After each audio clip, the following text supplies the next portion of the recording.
Hello and welcome to week 2 of the BizBoost.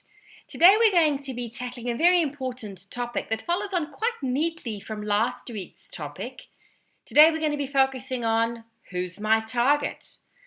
Now, if you're wondering to yourself how exactly does it fit into the 8-week program, rest easy, never fear, is a direct follow-on from week 1's topic, which was goals in the sales funnel. At the end of week 1, you will have identified a number of different suspect pools that will be interesting to grow your business and will form the basis of your sales funnel. Week 2 enables us to deepen our understanding of those suspect pools so that we can make final choices and figure out how exactly we can target these very exciting suspect pools. Now, last week, if you remember, we tackled a number of different highlights along the journey. The first, as a bit of a reminder, was that marketing is essentially a stepping stone game. There is no right answer. In fact, every answer that we find for marketing is really determined by a number of very unique characteristics.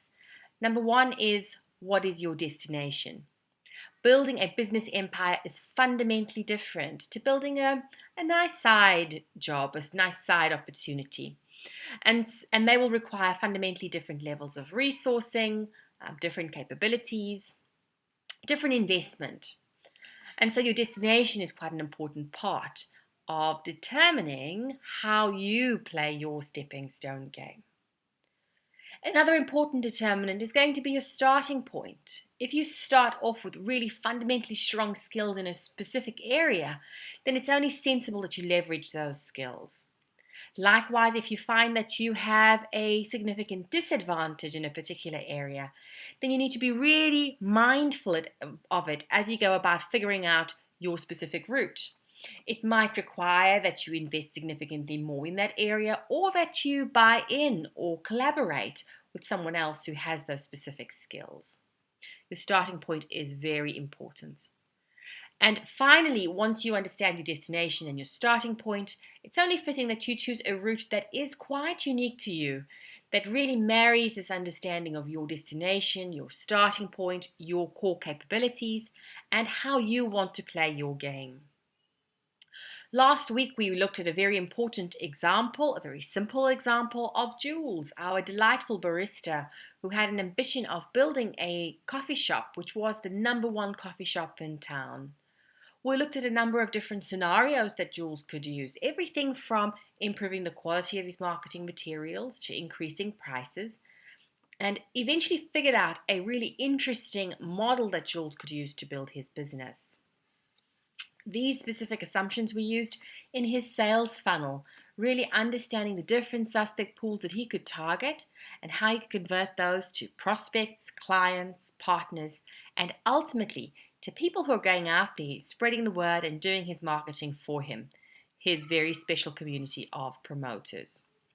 Now, that was last week, and at the end of that, you would have understood what your various suspect pools are that you could target, and hopefully have narrowed them down to 1 or potentially 2 suspect pools that you'd like to explore in week 2.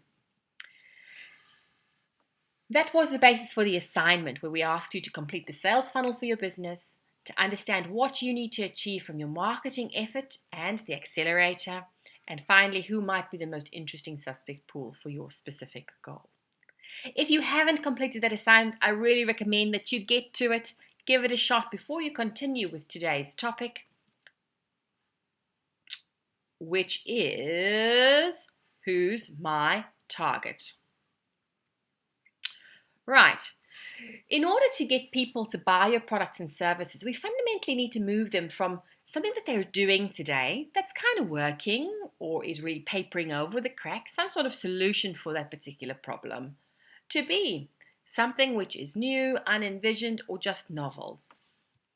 Doing that actually asks a lot from us. People are very resistant to change. And to be able to do that, we need to provide some really compelling arguments and propositions that make it interesting for people to buy. Now, I think we all recognize by now that buying is not a logical process. It's a very emotional process. And so, in order to be able to get people to buy, we need to understand their problem, both from a logical perspective as well as from an emotional perspective. Really aim to get some ahas around how that problem plays out in their lives and what it is that they're actually aiming to achieve, what they aspire to. By finding these ahas, we find the hooks and cues we need to be able to move them from A to B, really appealing to both the logic and to the emotions. And so it's quite important as marketers that when it comes to understanding your target in the greater sense, as well as in the specific context of the problem, that we really think about what they think, what they feel, and what they're doing. By being really clear about these things, we can be, I think, a lot more effective in shaping marketing strategies and building value propositions and creating compelling marketing messages that appeal to hearts and heads and that ultimately move people from what they're doing today to what we want them to do in the future. Our think, feel, and do really critical concepts. It's also important, right, to really understand where they are in their day, the kinds of things that they do, so that we can find the right moment to be able to speak to them about our specific value proposition, promotion, advertising. There's nothing worse than people telling you about a specific offer when you're just not in the right frame of mind. It's a complete waste for the person who's sending the message, and it's a real irritant for the people who are having to deal with this message when they really want to focus on something else.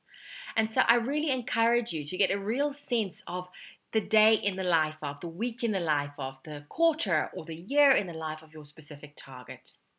Understand how they go about these days and how they feel about these specific moments so that we can find the right moment to speak to them, the right content opportunity that's going to appeal to them in that specific moment. Right? So where are they? Finally, I think it's really exciting marketing when you understand how your target is, what they're fully engaged with in their lives, what has their full attention.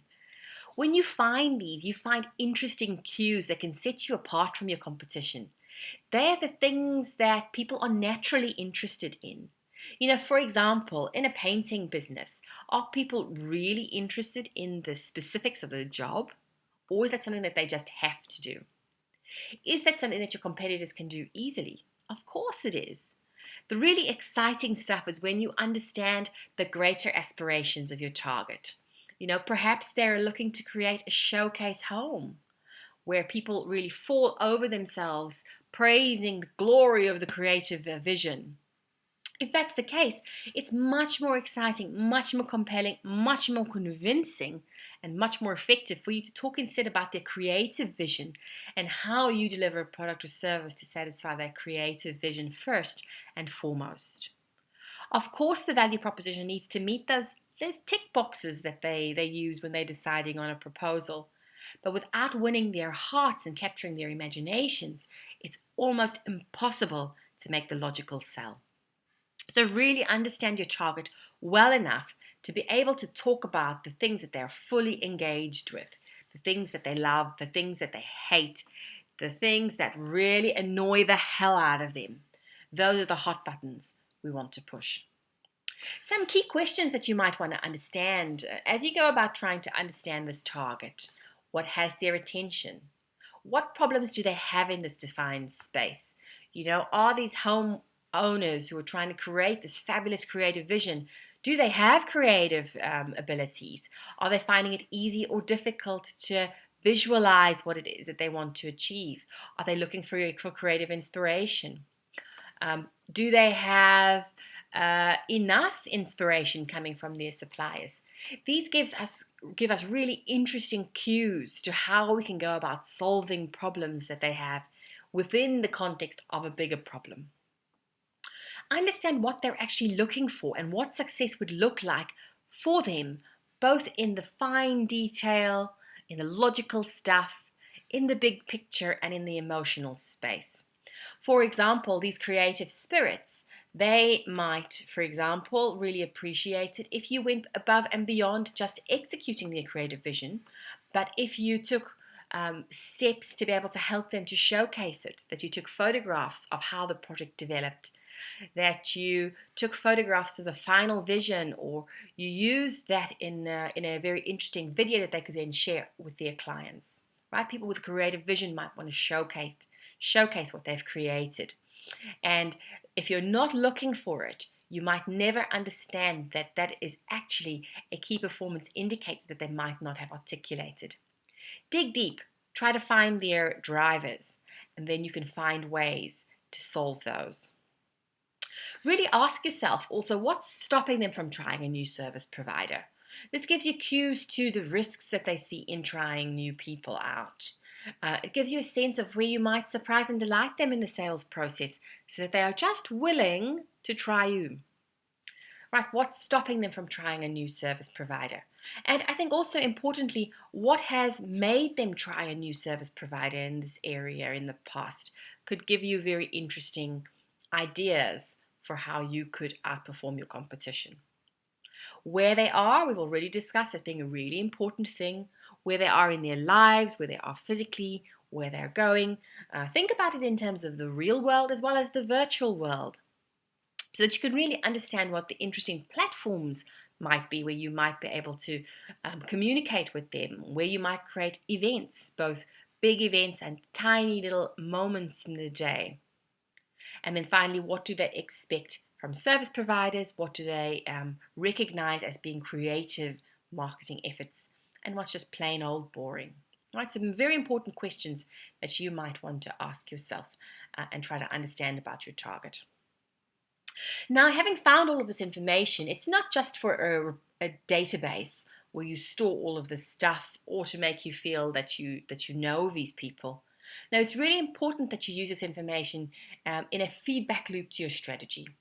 Remember, initially we made some assumptions. We made some assumptions in Jules's case that a cup of coffee could cost 25 Rand and that he could reach a significant market size of 4,000 people who are willing to pay 25 Rand per cup. We made some assumptions that the marketing communications that he was using were not good initially and that he had some ideas that would help him convince people, 3 out of 10 people, to be able to try his cup of coffee, to come out and try his service.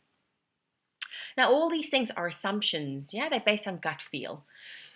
Getting closer to your target enables you to really interrogate these assumptions, sharpen those assumptions, and perhaps even build in new assumptions.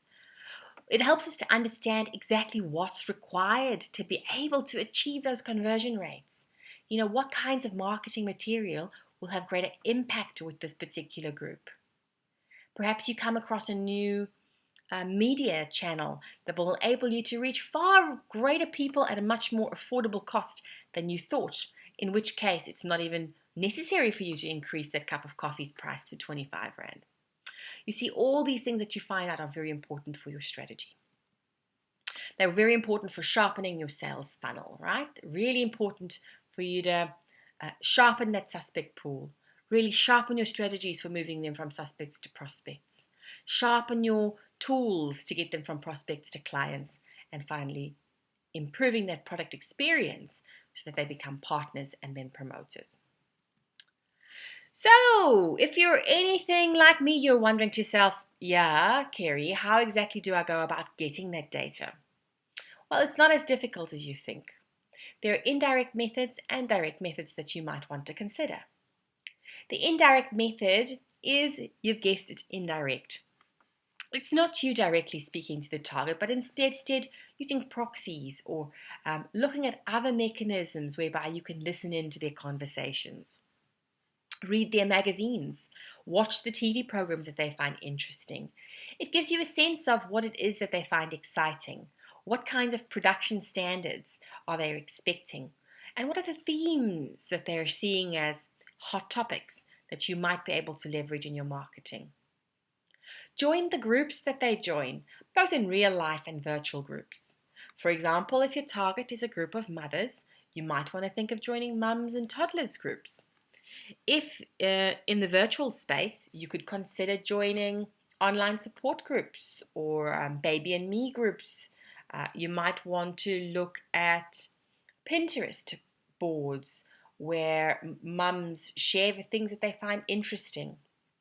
Join their groups, follow them on social media.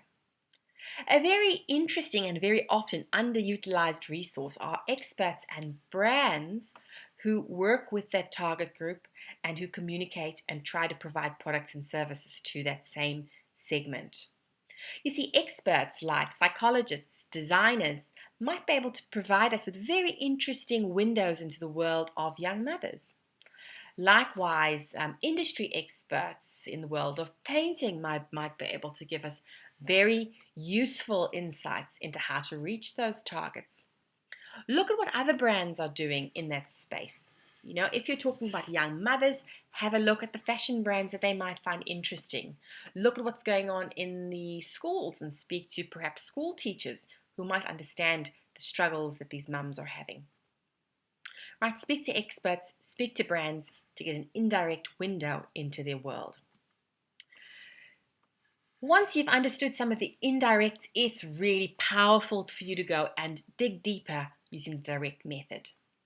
It's possible for you to, for example, use a questionnaire. Questionnaires enable you to reach large numbers of people to be able to ask them questions.